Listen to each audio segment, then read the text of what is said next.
ഏത് പോലീസുകാരാടാ? അവന്മാരൊക്കെ police station കാണുന്നതിന് മുമ്പ് അവിടെ കയറി നിരങ്ങിയവനല്ലേ നീയൊക്കെ? ഈ നഞ്ചങ്കോട്ടയെന്നും അമറിന്റേത് മാത്രമായിരിക്കുമെന്ന്. ഇത് ഫ്രീ മീഡിയ കേരള. ഞാൻ നിങ്ങളുടെ സ്വന്തം അമർജിത്ത് വി ഗോപൻ. അപ്പോൾ കൂട്ടുകാരെ, ഇന്ന് നമ്മൾ റിവ്യൂ ചെയ്യാൻ പോകുന്ന ഏറ്റവും പുതിയ മൂവി അഞ്ചാം കള്ളക്കോക്കൻ.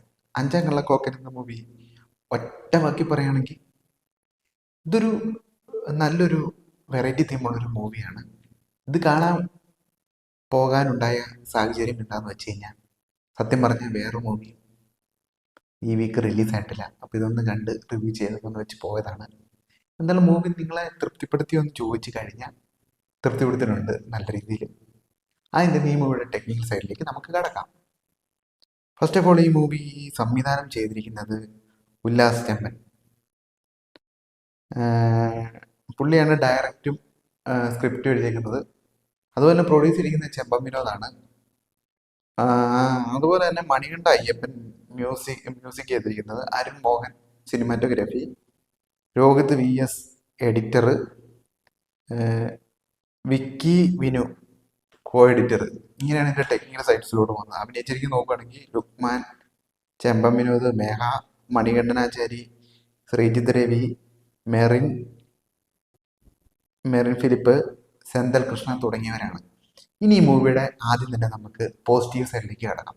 പോസിറ്റീവ് സൈഡ് എന്ന് പറഞ്ഞാൽ ഇതൊരു ടിപ്പിക്കൽ ആക്ഷൻ ക്രൈം ത്രില്ലർ മൂവിയാണ്. നല്ല ഇതിലൊരു സ്റ്റണ്ട് എന്ന് പറഞ്ഞ പോലെ ഒരു വെറൈറ്റി സ്റ്റണ്ട്. പിന്നെ ഈ സിനിമയുടെ ഏറ്റവും വലിയ പോസിറ്റീവായിട്ട് ഞാൻ കണ്ടത് സ്ക്രിപ്റ്റാണ്. നല്ല അടിപൊളി സ്ക്രിപ്റ്റാണ്. അടിപൊളി സ്ക്രിപ്റ്റിൻ്റെ ആർട്ടിൻ്റെ പിൻബലത്തിൽ അങ്ങ് സംവിധായകൻ അഴിഞ്ഞടിയുക എന്ന് തന്നെ പറയും സിനിമയിൽ. നല്ല രീതിയിലുള്ള സംവിധാനം കൊണ്ട് വന്നപ്പോഴത്തേക്കും സിനിമ വേറെ ലെവലായി. എന്തായാലും നമ്മുടെ സംവിധായകൻ ഉല്ലാസ് ചെമ്പൻ എടുത്തു പറയണം. നല്ല വൃത്തിക്ക് പുള്ളി സിനിമ എടുത്തു വെച്ചിട്ടുണ്ട്, അതിലൊരു തർക്കവുമില്ല.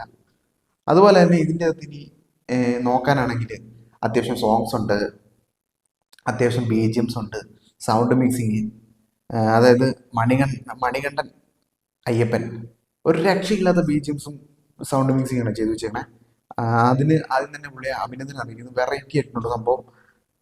അതുപോലെ തന്നെ സിനിമാറ്റോഗ്രാഫി നല്ല വൃത്തിക്ക് എടുത്തു വെച്ചിട്ടുണ്ട്. ആ കാലഘട്ടമൊക്കെ നല്ല രീതിയിൽ നല്ല ഷോർട്സ്, നല്ല വൈൽഡ് ആംഗിൾ ഷോർട്സ് ഒക്കെ എടുത്ത് നല്ല വൃത്തിക്ക് അടുക്കി വെച്ചിട്ടുണ്ട്. ഇത് പറഞ്ഞപ്പോഴാണ് എഡിറ്ററിൻ്റെ കാര്യം പറഞ്ഞത്. Editor Rohit VS. എൻ്റെ പൊന്നു മനുഷ്യ, ഒരു രക്ഷയില്ലാത്ത ട്രാൻസാക്ഷനാണ് നിങ്ങൾ ഈ സിനിമയ്ക്ക് ചെയ്തു വെച്ചിരിക്കുന്നത്. പക്കയായിട്ട് എനിക്ക് തോന്നി, ഒരിതും തോന്നിയില്ല. അങ്ങനത്തെ ഒരു ഫസ്റ്റ് ഭാഗം കുറച്ച് പൊട്ടിക്കലാകെ തോന്നി. പിന്നെ അങ്ങോട്ട് സെക്കൻഡ് ഹാഫ് ആയി അഴിഞ്ഞാട്ടായിരുന്നു. അതിൽ 1-2 ഫൈറ്റ് സീൻസ് ഞാൻ എടുത്തു പറയണം. ഒന്നാമത്തെ ഒരു കള്ളുഷാപ്പിലുള്ള ഫൈറ്റ് സീൻസ് ഉണ്ട്, അത് വേറെ ലെവല്. പിന്നെ പറയാനാണെങ്കിൽ അതിൻ്റെ 2 ചെറുപ്പക്കാരുണ്ട്. അതിൽ ഒരാളുടെ പേര് എനിക്ക് അറിയത്തുള്ളൂ. ആളുടെ പേര് എന്ന് പറഞ്ഞു കഴിഞ്ഞാൽ മെറിൻ ജോസ്. ആ കൂടെ തന്നെ വേറൊരു പുള്ളിയുണ്ട്, പുള്ളിയുടെ പേരെനിക്ക് അറിയാം. രണ്ടുപേരും കൂടിയുള്ള ഒരു സൈക്കോത്തരവും കുറെ കാട്ടായങ്ങളും ഒക്കെ ഉണ്ട്. അടിപൊളിയായിരുന്നു, അടിപൊളി സൈക്കോകൾ, ഒന്നും പറയാനില്ല. എനിക്ക് ഭയങ്കരമായിട്ട് ഇഷ്ടപ്പെട്ടു അവരെ ഞാൻ എടുത്തതി പറയുന്നു. പൊതുവെ പറയാൻ തോന്നില്ല. അവരൊരു ഡാൻസ് ഒക്കെ ചെയ്തുകൊണ്ടുള്ള ഫൈറ്റ് സീൻസ് ഉണ്ട്, കളിശാപ്പിക്കണം. അതൊക്കെ വെറൈറ്റി ആയിരുന്നു സംഭവം. അവർ ഓരോ മിനിറ്റും അവർ അടിപൊളിയാക്കിയിട്ടുണ്ട് അവരുടെ സീൻ.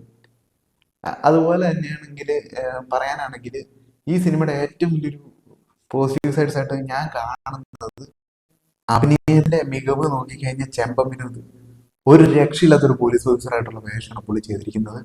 അത് ടിപ്പിക്കലായിട്ടൊരു നല്ലവനായ ഒരു പകൽമാന്യം പോലത്തെ ഒരു പോലീസ് ഓഫീസറുടെ വേഷമായിരുന്നു. അത് വളരെ മികച്ചതായിട്ട് എനിക്ക് തോന്നി. അതുപോലെ തന്നെ പിന്നെ മണികണ്ഠൻ ആചാരി, എൻ്റെ പൊന്നു മനുഷ്യ, ഒരു രക്ഷയില്ല. നിങ്ങളുടെ ആ ഒരു ഭാവവും കാര്യങ്ങളും ആ റോളും നല്ല പക്കയ്ക്ക് നിങ്ങൾ ചെയ്തു വെച്ചിട്ടുണ്ട്. പിന്നെ പറയാനാണെങ്കിൽ ലുക്മാന് ആദ്യ ബേസിലൊക്കെ ഒരു സ്ലോ ആയിട്ടാണ് പോകുന്നത്. പക്ഷെ അവസാനത്തെ ഒരു 10-45 മിനിറ്റ് പുള്ളിയുടെ അഭിനയമുണ്ട്. പുള്ളി ഒരു നല്ലവനായിരുന്ന ഒരു കൺവേർഷൻ ചെയ്തൊരു സൈക്കോ ആയി പോകുന്ന ഒരു മോഡുണ്ട്, ഒരു ടെറർ മോഡ്. ആ മോഡിലോട്ട് വന്നു കഴിയുമ്പോൾ പുള്ളി പിടിച്ചാൽ കിട്ടത്ത രീതിയിലുള്ള അഭിനയമാണ് പുള്ളി കാഴ്ചവെച്ചിരുന്നത്.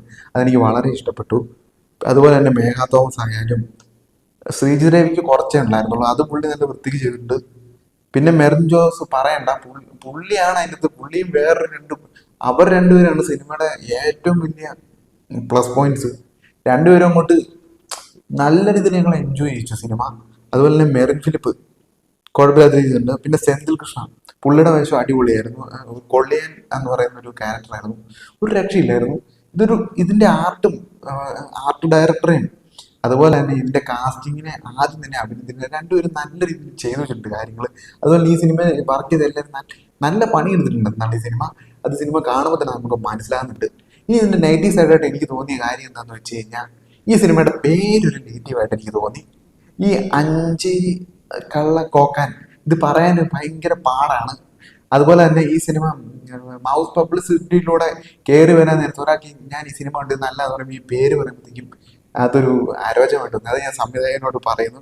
ഇപ്പോൾ പേരുമ്പം പറയാൻ പറ്റിയൊരു പേര് സിനിമ ഇടണം. ഉല്ലാസ് ടെമ്മിനോട് ഞാൻ അഭ്യർത്ഥിക്കണം. നല്ലൊരു സിനിമ എടുത്തു അത്യാവശ്യം പറയാൻ പറ്റുന്നൊരു കോക്കെന്ന വല്ല പേരിട്ടിരുന്നെങ്കിൽ എളുപ്പമുണ്ടായിരുന്നു നമുക്ക് സംഭവം. ഇത് ഈ പറയുമ്പോഴത്തേക്കും നമുക്ക് ഉച്ചരിക്കാൻ പറ്റുന്നില്ല. അതായിരുന്നു നെഗറ്റീവായിട്ട് ഞാൻ ഏക കണ്ടൊരു കാര്യം. അതുകൊണ്ട് ഈ സിനിമ കണ്ട സമയത്ത് ഞാൻ ഓർത്ത് ഈ പേര് ഞാനൊരു 3-4 വട്ടം ഞാൻ അങ്ങോട്ടും ഇങ്ങോട്ടും പറഞ്ഞാണ്ടിരുന്നത്. എനിക്ക് പറയാൻ പറ്റാത്തൊരു അവസ്ഥയായിരുന്നു. പിന്നെ ഞാൻ കാണാതെ പഠിച്ചാണ് നിങ്ങളോട് പറയണത്. അതാണ് സംഭവം. അതുകൊണ്ട് കോക്കൻ എന്നാണ് ഞാൻ വിളിക്കുന്നത്. അപ്പം അങ്ങനെ കരുതിയ ഞാൻ ഒരു നെഗറ്റീവ് മാത്രമേ ഞാൻ കാണുള്ളൂ. ഓരോരുത്തർ കണ്ടിരിക്കേണ്ട പടമാണ്. നല്ലൊരു പരീക്ഷണ സിനിമയാണ്.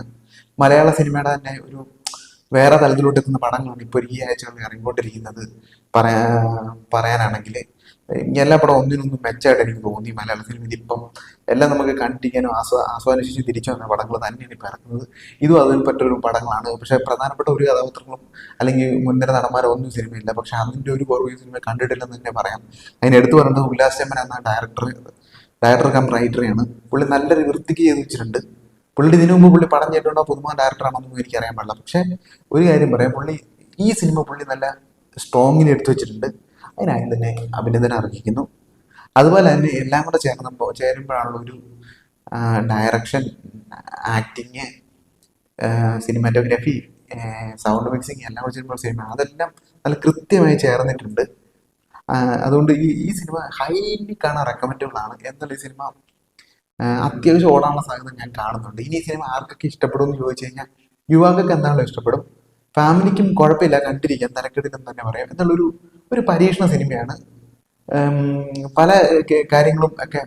പിന്നെ ഒരു ടിപ്പിക്കലായിട്ട് ചില ആൾക്കാർക്ക് കഥകളൊന്നും കുറച്ച് മനസ്സിലാകാതെ ഇരിക്കാനുള്ള സാഹചര്യമുണ്ട്. പക്ഷെ അത് നോക്കണ്ട, നല്ലൊരു ആസ്വാദന ശരിയാണ്. ഫ്രെയിം ടു ഫ്രെയിം കാണാനുള്ള വകുപ്പുകളൊക്കെ ഉണ്ട് സിനിമയുടെ.